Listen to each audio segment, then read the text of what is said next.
professor, muito boa tarde, seja muito bem-vindo. Começamos a olhar para este tema, é absolutamente incontornável esta busca por este tripulante que continua desaparecido. O que é que nos diz tanto sobre o Irão como sobre os Estados Unidos neste momento? Muito boa tarde, Vânia, boa tarde também a quem nos dá a honra de nos acompanhar, e é evidente que estamos numa situação com dúvidas e certezas. Vamos começar pelas certezas. Eu trouxe um mapa que eu gostaria que a nossa realização pusesse no ar, porque essa é uma das certezas que temos. É este. A vermelho, os nossos telespectadores poderão ver que está assinalado o local em que foi atingido o F-15. E essa é outra certeza que temos. É um F-15, ontem pensávamos que seria um F-35. O que é que acontece? O F-35, eu não sabia, o F-35 leva apenas um tripulante. Ora, o F-15 leva dois. E porquê é que leva dois? Leva o piloto e leva o técnico militar, porque este é um avião que pode ser utilizado em combate aéreo. E como pode ser utilizado em combate aéreo, é preciso haver um a conduzir e outro a operar aquilo que seja o ataque ao avião inimigo. Portanto, sabemos que foi aqui que o avião caiu, mas caiu, foi interceptado pelo Irão. Essa também é outra certeza.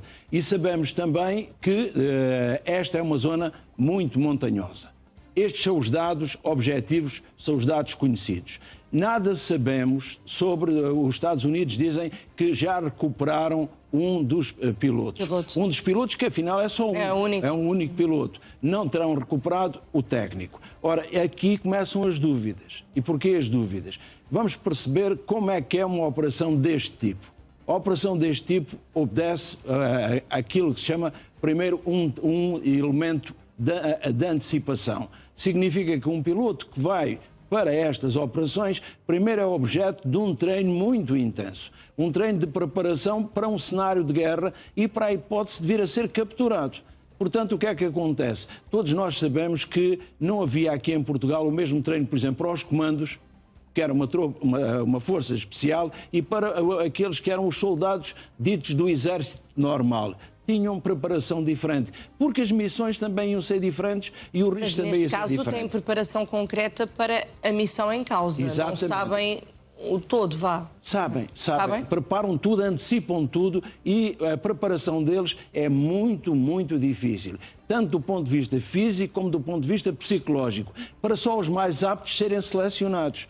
Qual é a operação, qual é a preparação? É a sigla SERE. S-E-R-E. S de survival, sobrevivência. E de evasion, evasão. R de resistance, resistência. E o último, E de escape, fuga. Então significa que eles são treinados para quê? Primeiro que tudo, ejetarem-se.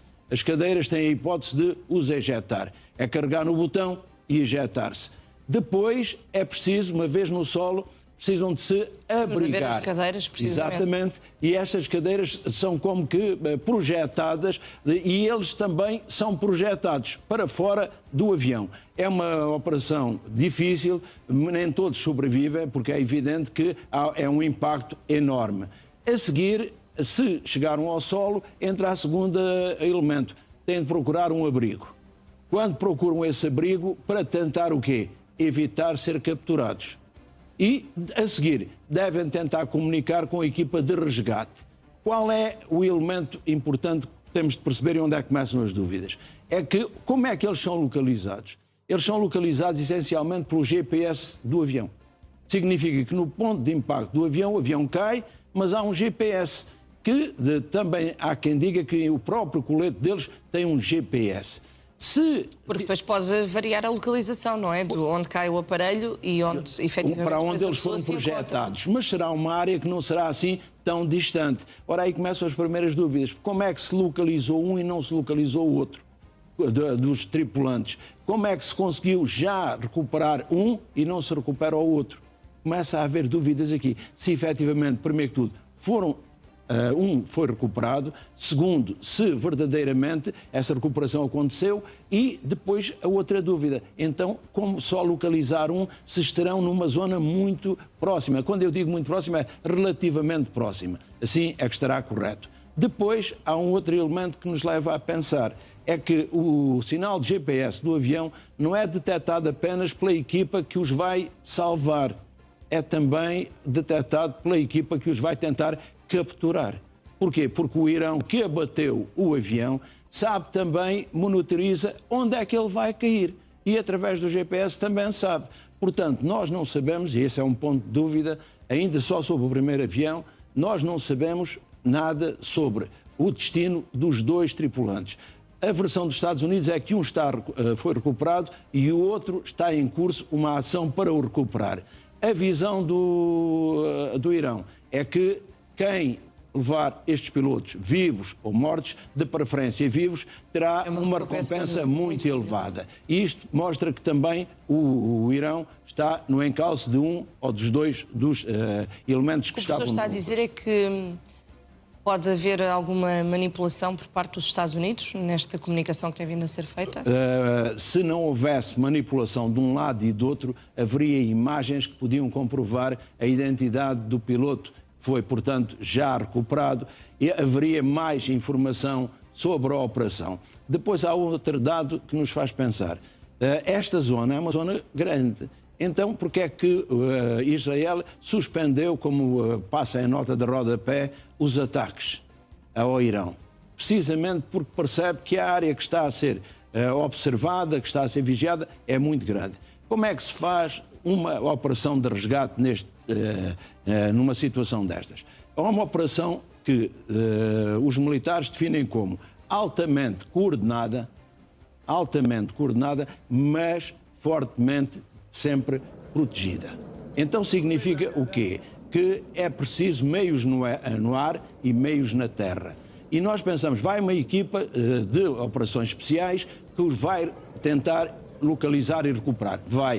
O problema é quem é que a protege.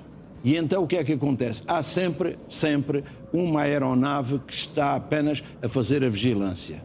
E dessa equipa que está no terreno. De todo o processo, para coordenar. Depois é essa aeronave que supervisiona tudo. Mas depois ela é acompanhada de outros meios aéreos.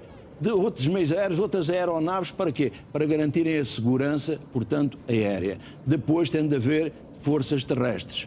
Mas estas forças terrestres não quer dizer que sejam as forças que vão fazer o resgate. São forças que estão disponíveis para encontrar o inimigo. E depois sim aparecem as forças que vão fazer o resgate. Em condições de segurança, não. Nunca há uma segurança total nesta questão. Portanto, é uma operação que tem de ser muito bem coordenada, eu disse altamente coordenada, mas também altamente protegida naquilo que é o risco enorme. Portanto, é uma operação que envolve um risco muito grande. Quando nós aqui falamos que é muito difícil recuperar o urânio enriquecido, recuperar um soldado assemelha-se. A única diferença é que está à superfície em vez de estar na profundidade. Significa que é uma operação tem de ser muito meticulosamente pensada, com uma agravante, é que não há tempo. Significa que o quê? Estes meios já estão previstos. E repare, também já há outras aeronaves em estado de prontidão. Para quê? Para ocorrerem se algo correr mal. Este é só apenas a primeira situação. Depois, vamos à segunda situação. Caiu um A-10. O A-10, segundo os Estados Unidos, teve um incidente, teve uma avaria. Isso acontece. Caiu e o piloto, ainda segundo a versão dos Estados Unidos, foi recuperado. E estará neste momento no Iraque. Portanto, a salvo no Iraque. O que é que diz o Irão? Diz que abateu um A-10. E abater é diferente. Mas aí o piloto também conseguiu supostamente injetar-se e mudar a rota. Mas o problema é, nós não sabemos. Foi na zona de Hormuz, mas não sabemos onde é que ele caiu. Porque se tivesse caído em águas territoriais do Irão ou em território iraniano, dificilmente poderia ser recuperado, até porque se é difícil fazer uma operação, imagino que quero fazer duas operações ao mesmo tempo.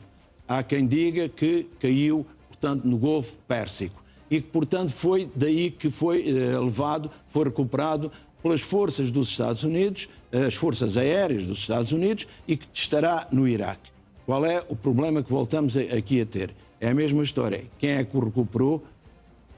Porquê? Porque há notícias de que alguns dos meios usados nas operações de socorro e de recuperação foram atingidos, designadamente helicópteros. Então, também não temos ainda a quantificação do número de helicópteros e, de facto, se foram atingidos, mas puderam regressar à base, ou se foram atingidos e caíram. Provavelmente regressaram. E porquê é que eu digo regressaram?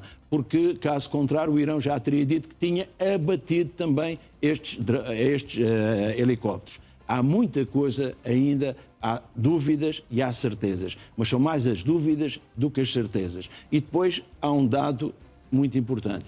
Donald Trump, como nós temos vindo a dizer, não gosta de más notícias. Então, provavelmente o que disseram a Donald Trump foi algo tão simples como houve um incidente e não houve um avião que foi abatido. Ele não vai conviver bem com a notícia de que o avião foi abatido. E se em vez de um forem dois, é evidente que aumenta o risco da fúria de Donald Trump de se abater sobre o mensageiro e sobre a chefia. Porque, como eu disse... Se isto levar a mais demissões?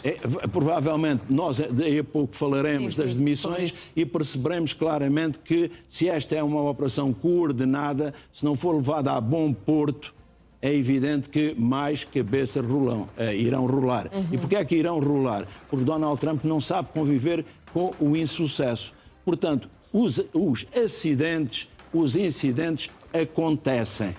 O ser abatido não é nem um acidente, nem um incidente. É uma derrota no campo da batalha. E sendo uma derrota no campo de batalha, Donald Trump não vai conviver minimamente com isso. Portanto, eu penso que ele foi informado, mas foi informado assim, muito eufemisticamente. De uma forma ligeira, digamos assim. Eufemisticamente, de uma forma muito ligeira, para tentar o quê? De que esta notícia não fosse um choque para ele.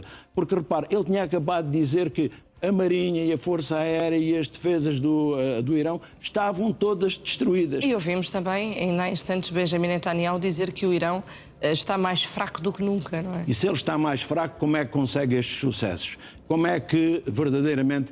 Claro que já provavelmente é grande a probabilidade daquele avião, o A-10, que se diz que avariou na zona de Hormuz, ter sido objeto de um ataque das defesas antiaéreas do Irão, que estão muito localizadas nessa área. Aquelas que fazem aqueles que se chama o fogo fixo. Significa o quê? Que verdadeiramente estão ali para amedrontar os navios e evitar que eles transitem no canal sem autorização, no Estreito, sem autorização do Irão, mas também para lembrar os Estados Unidos e Israel que qualquer desembarque naquela zona estará condenado ao insucesso. E porquê? Porque há ali uma zona abaixo, um pouco abaixo do Golfo, do Estreito de Hormuz, em que o desembarque é possível.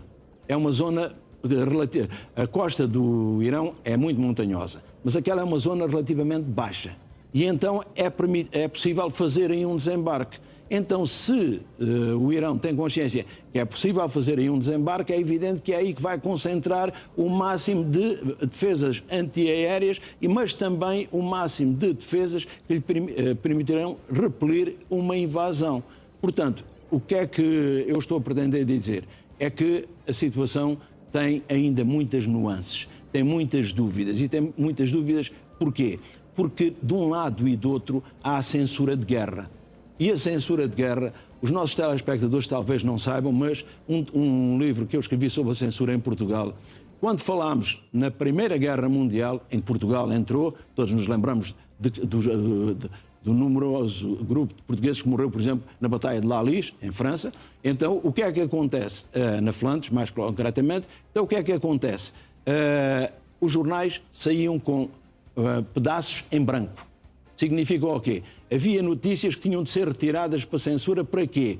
Para não dar informações ao inimigo. E não havia tempo de repor, colocar lá uma imagem. Então saíram vários jornais com espaços em branco. E já toda a gente percebia que este espaço em branco era aquele que continha uma informação que seria útil para o adversário, no caso a Alemanha, para poder, os espiões que tinha em Portugal, e como eu digo, havia e há espiões em Portugal, o que é que acontece? Imediatamente reportariam a Berlim o dado que era importante para as movimentações no terreno. Aqui é a mesmíssima coisa. Portanto, o Irão não diz a verdade os Estados Unidos também não dizem a verdade, há uma censura enorme. E repare, uma das imagens que eu queria trazer hoje e não consegui depois trazer, porque estava muito alterada, é, por exemplo, a presença de Israel no Líbano, no sul do Líbano, em que foi um documento que eu tive acesso e que havia um elemento de alteração por parte de quem? De Israel.